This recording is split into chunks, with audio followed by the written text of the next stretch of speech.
What is going on, everybody? Another video for you today. A while back I did the Egyptian God Dark Magician like combined deck profile type of thing, and I'm gonna do it again.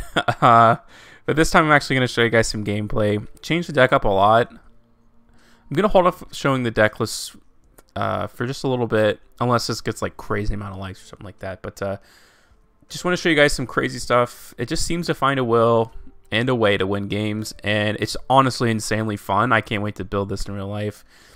This is like tier 4, but in terms of competing against casual strategies, I mean, I guess why not? Let's get into it today. So I'm playing against like this synchro combo deck, and I basically I brick, man. There's just no two ways about it.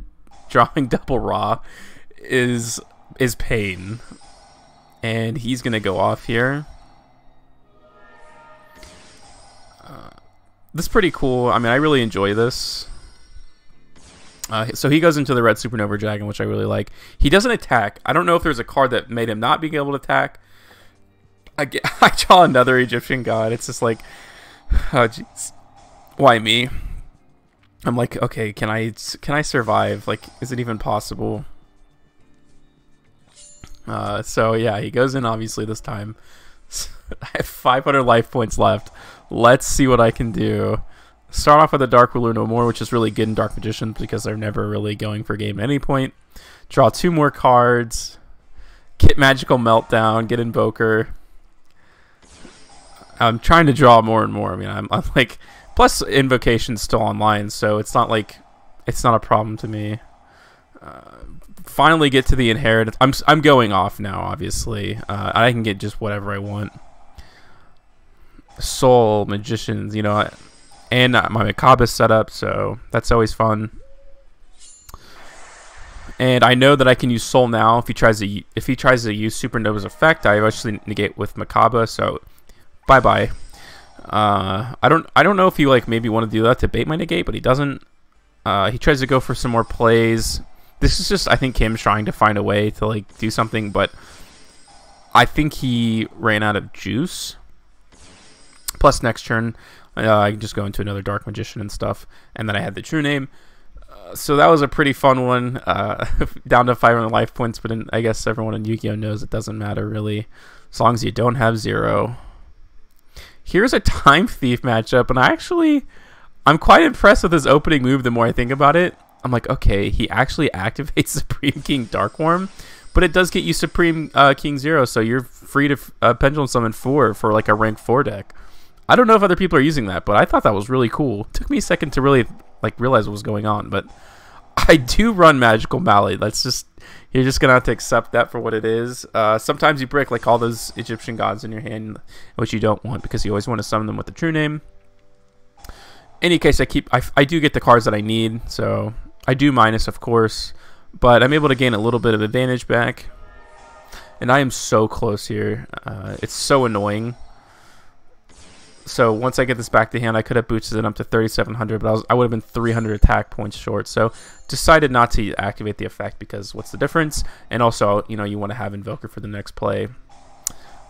I really hope that we get more Egyptian God support at some point.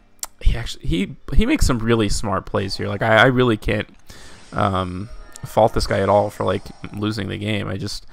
But like I said, yeah, the new Merrick support is all for the Winged Dragon of Ra, which I love. Obviously, you guys have seen all the videos on my channel for that. But you know, it is just specifically Ra, which is very unfortunate. I would love to see, like, search cards for like Slifer and Obelisk would just be so fun and just amazing. And now that I know that Ra is getting support, like I feel pretty confident knowing you know, that eventually Slifer and Obelisk will get something too. And then I was able to swing for game, as you guys saw there. Here are Psy-frames. Again, I'm showing you some casual strategies because you're not... I can't recommend you take this, you know, to any competitive event, obviously. Which is, I guess it's the case for all of them. Except, I would say Fringe, like Malefic, Trap Tricks. But even then, first of all, that's an OCG card, so I really wouldn't recommend it until that happens. But... you know me, I'm more of a casual type of guy. I don't know what he's doing here, but I think that's just side frames in general. So yeah, I just go sphere mode. I'm pretty happy with what I got. I mean, his card advantage isn't looking great, and I know I have a bunch of plays coming up next, and even drawing the Magician Souls, which is insane.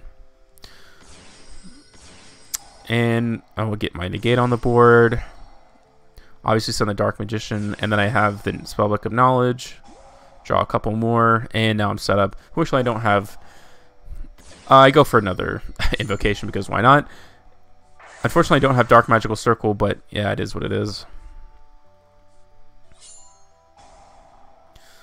This was before I added like Royal Sword, so I should have gone in for game like a lot sooner than I did, but what are you going to do?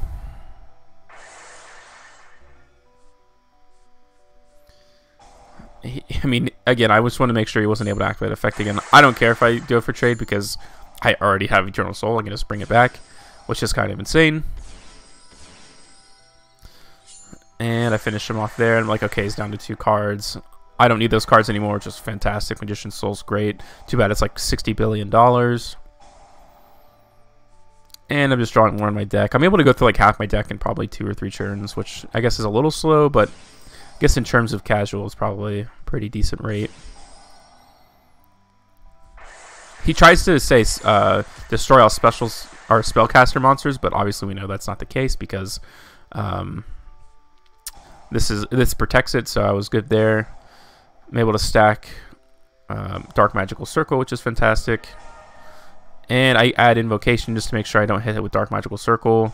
I whiff, but that's fine. It's not a really big deal. And I am getting so into this invoked, I don't even know what you want to call it. I'm not even going to try it, but really like that card. And I thought like when it's special summon, it's okay, you get to pop a card that's cool, like a monster, but I realize every time it, you know, once per turn, when they summon a monster, you get to pop a monster, which I think is really awesome. It's a great card to have in your invoke deck. I always recommend it. And he's just getting dwindled back down and down. So at that point, I feel pretty good. And I think I tried to flex here like a dummy. Yeah, I do. I just wanted to do it because it's Egyptian Gods. He has the card. So that's really annoying, but at least I'm able to pop and banish. It's fine. I don't know why the battle phase ends. Is it this card? Okay, then end the battle phase. Okay, so he got had a pretty good line to play, but every single turn I'm just gaining advantage while he's not. And Invoke's fine. I could have gone Obelisk, but yeah, I was nervous about last time. And that was swinging in for game. I really don't even understand what the win condition for size are, but it is a deck. Here is like 60,000 negates, and it's pretty insane how it ends up turning out. So he has double Solemn and also another gate in Ultimate Providence. So I draw the Palladium Oracle Mahadi negates it, obviously, so I'm like, okay, whatever. Negates the search, so I'm like, okay, whatever. Sphere mode there. He negates the summon of that, and I try to activate Servant Soul. He negates that, so I'm like, jeez.